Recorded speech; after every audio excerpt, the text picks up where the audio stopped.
पेड़ की डाली से लटके हुए 2 नाबालिग बेटियों के शव मिले। इन बच्चियों के परिजन, इनके परिवार के लोग एक ईंटे के भट्टे पर काम करते थे। स्वाभाविक है, गरीब रहे होंगे। उस भट्टे के ठेकेदार ने इनके नहाते हुए वीडियो बनाए, उसके बाद इनको ब्लैकमेल किया, उनका रेप किया, उनकी दोस्त के साथ सामूहिक बलात्कार भी किया। बेटियां ये पीड़ा, ये दंश नहीं सह पाई और अंत में थक हार कर, तंग आकर उन्होंने अपनी जान दी। हद है हैवानियत की। ये कहते हुए भी जुबान लड़खड़ाती है। ये खबर पढ़कर रूह कांप गई।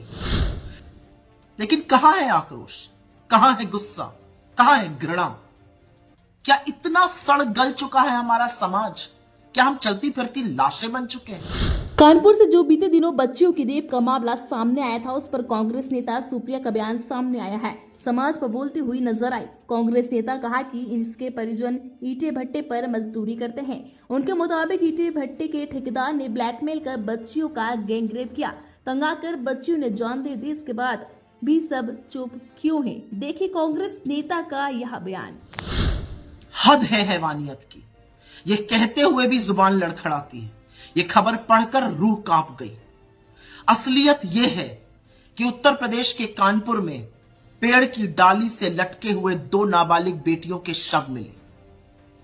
इन बच्चियों के परिजन, इनके परिवार के लोग एक ईंटे के भट्टे पर काम करते थे। स्वाभाविक है, गरीब रहे होंगे। उस भट्टे के ठेकेदार ने इनके नहाते हुए वीडियो बनाए, उसके बाद इनको ब्लैकमेल किया, उनका रेप किया, उनकी दोस्त के साथ सामूहिक बलात्कार भी किया। बेटियां ये पीड़ा, ये दंश नहीं सह पाई और अंत में थक हार कर, तंग आकर उन्होंने अपनी जान दे दी। लेकिन कहां है आक्रोश, कहां है गुस्सा, कहां है घृणा? क्या इतना सड़ गल चुका है हमारा समाज? क्या हम चलती फिरती लाशें बन चुके हैं? कहां हमने अपनी आत्माओं को, अपने जमीर को दफन कर दिया है? आज सवाल इस बात का है। किस बात की सजा मिली इन बेटियों को? गरीब होने की, एक औरत होने की? कहां से आती है बेखौफी इन दरिंदों में कि वो ऐसा कर गुजरते हैं? क्यों नहीं नजीर बनती है कि अगर बेटी की ओर आंख उठाकर भी देखा तो आंखें निकाल ली जाएंगी? चाहे वो हाथरस हो या मणिपुर हो या आज कानपुर हो, ये दंश आधी आबादी ही क्यों सहती है? क्या ये देश, ये दुनिया बेटियों के लिए नहीं है, औरतों के लिए नहीं है? अगर आप एक अभिभावक हैं तो दिल पर हाथ रख के बोलिएगा, क्या आज आप अपनी बेटी को कह सकते हैं कि वो सुरक्षित है?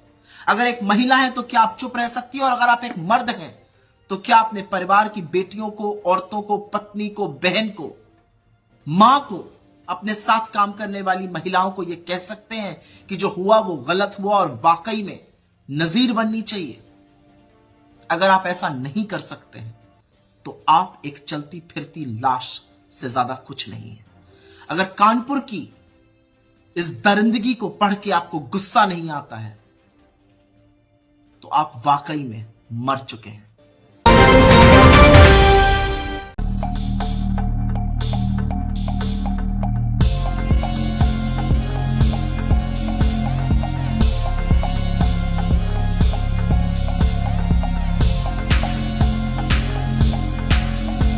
JL न्यूज़, नया जमाना, नई सोच।